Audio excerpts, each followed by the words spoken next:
spells. So ngayong umaga ay gagawa na naman tayo ng isang ritual para dun sa mga kasamahan natin or kaibigan natin na nangangailangan ng tulong sa ganitong mga ritual.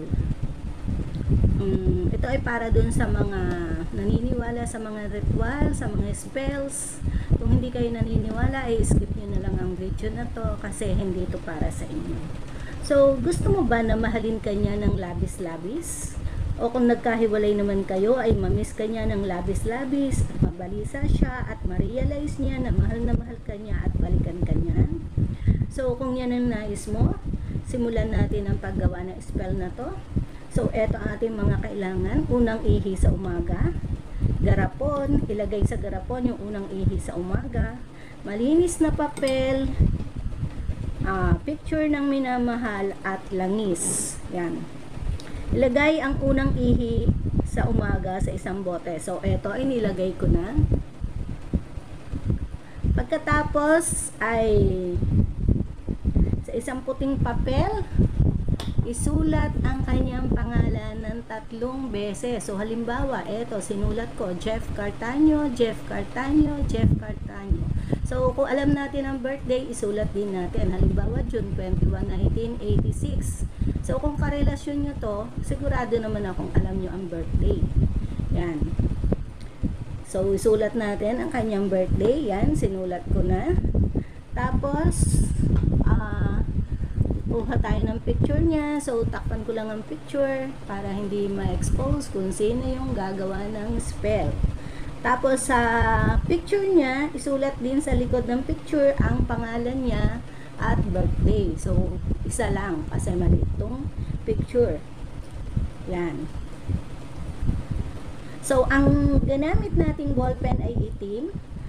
Kung gusto nating mabalisa ang target, itim ang gamitin natin. Pero kung gusto mo na lumalim ang pagmamahal niya sa'yo, ay pula ang gamitin.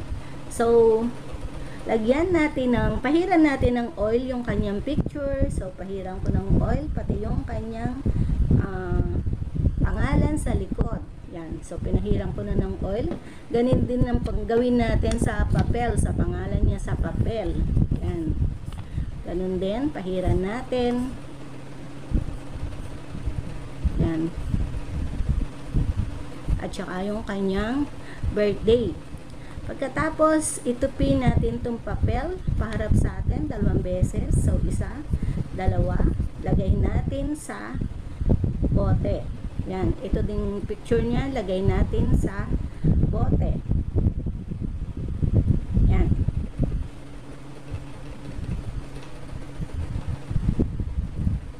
Takpan natin ang garapon.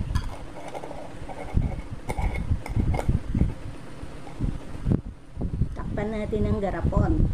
Tapos alugin ng 7 beses habang sinasabi ang kahilingan. Or habang sinasabi natin ang kahilingan ng 7 beses ay alugin natin ang garapon. Halimbawa, Jeff Cartaño, may in love ka sa akin ng labis-labis. Ako lang ang mamahalin mo habang buhay, higit pa sa iyong sarili. Jeff Cartaño, so sabihin natin ng 7 times. Sarado natin maigi kasi tumatakbo na. Jeff Cartaño, may in love ka sa akin ng labis-labis. Ako lang ang mamahalin mo habang buhay, higit pa sa iyong sarili. Jeff Cartaño, may in love ka sa akin ng labis-labis. Ako lang ang mamahalin mo habang buhay, higit pa sa iyong sarili. Jeff Cartaño, may in love ka sa akin ng labis-labis. Ako lang ang mamahalin mo habang buhay, higit pa sa iyong sarili. Jeff Cartaño, may in love ka sa akin ng labis-labis. Ako lang ang mamahalin mo habang buhay, higit pa sa iyong sarili. Jeff Cartaño, may in love ka sa akin ng labis-labis. Ako lang ang mamahalin mo habang buhay, higit pa sa iyong sarili. Jeff Cartaño, may in love ka sa akin ng labis-labis. Ako lang ang mamahalin mo habang buhay, higit pa sa iyong sarili. So, 7 times.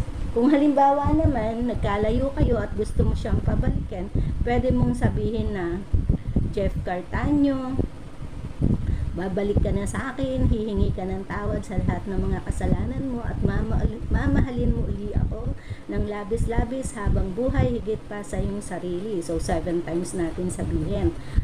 Jeff Cartanio, babalik ka na sa akin, hihingi ka ng tawad sa lahat ng mga kasalanan mo, at mamahalin mo uli ako ng labis-labis habang buhay, higit pa sa iyong sarili. Jeff Cartanio, babalik ka na sa akin, hihingi ka ng tawad sa akin sa lahat ng mga kasalanan mo, at mamahalin mo uli ako ng habang buhay, higit pa sa iyong sarili. So, 7 times din natin sasabihin. 3 times ko lang sinabi para hindi masyadong mahaba tong ating video, pero 7 times nyo sasabihin. Pagkatapos ay banggitin ang mga salitang ito para kasihan tayo ng Panginoon sa ating kahilingan. Sator arepo, tenet opera rotas, ayudad me, negnime Jesus, amen. So, ilagay ang garapon sa madilim na lugar sa loob ng 3 araw. Pagkatapos ay ibaon sa lupa. Kung walang lupa, ay itapon na lang sa lababo o sa umaagos na tubig. So, hanggang dyan po natatapos ang ating video sa ngayon. Maraming salamat sa inyong patuloy na pagtangkilik at pananood. Thanks for watching. Bye-bye! Para nga pala sa karagdagang kaalaman sa mga magtatanong kung anong araw ito pwedeng gawin, pwede niyong gawin anytime, any day. So, thanks for watching again. Bye-bye!